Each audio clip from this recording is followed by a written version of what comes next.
Hello everyone, this is doctor Sakshi Maurya. आज मैं आप लोगों को हार्ट अटैक के सिम्टम के बारे में बताने जा रही हूँ। हार्ट अटैक जिसे हम लोग मेडिकल टर्म में मायोकार्डियल इन्फार्क्शन बोलते हैं। हर चेस्ट पेन का मतलब हार्ट अटैक नहीं होता, मगर हर चेस्ट पेन के लिए हमें हार्ट अटैक यानी एमआई को रूल आउट करना बहुत ज़रूरी होता है।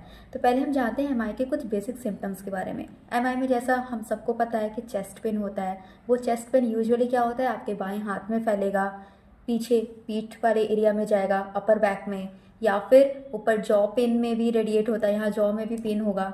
दूसरी चीज़, कभी कभी चेस्ट पेन नहीं होता, सिर्फ सांस फूलेगा, स्पेशली काम करने पर ज़्यादा सांस फूलने लगेगा, पसीने आते हैं, उल्टी जैसी लगती है। ठीक है, तो ये कुछ नॉन स्पेसिफिक सिम्टम्स भी होते हैं चेस्ट पेन के।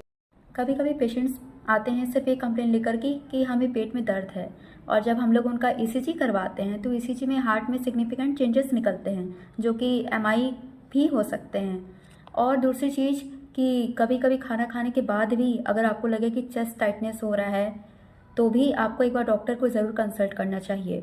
One thing more that I would like to tell you कि कभी कभी मान लीजिए आपको चेस्ट पेन हुआ, उसके बाद आपने आराम किया और फिर आपको रिलीफ भी मिल गया, बट प्लीज़ इसका मतलब ये नहीं कि आप घर पर बैठ जाएं क्योंकि आपको आराम मिल गया है। आपको डॉक्टर से तब भी कंसल्ट करना चाहिए, क्योंकि यूजुअली क्या होता है कि जब भी आपको चेस्ट पेन से थोड़ी देर के लिए हुआ फिर आपको रिलीफ मिल गया, तो ऐसी कंडीशंस में यूजुअली आपकी जो आर्टरी है, हार्ट को सप्लाई करने वाले वेसल्स होते हैं, वो यूजुअली 70% तक ब्लॉक होती हैं। बट क्योंकि वो पूरी ब्लॉक नहीं होती, इसलिए क्या होता है, आपको रिलीफ मिल जाता है।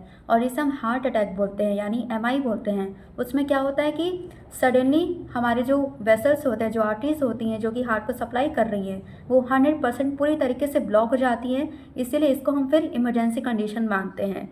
तो इसके पहले कि मेजर हार्ट अटैक यानी एमआई वाली सिम्टम आए, अगर आपको वैसा भी नॉन स्पेसिफिक चेस्ट पेन हो रहा है जो कि आराम करने पर रिलीफ मिल जाता है आपको, तब भी आप डॉक्टर को ज़रूर कंसल्ट करें।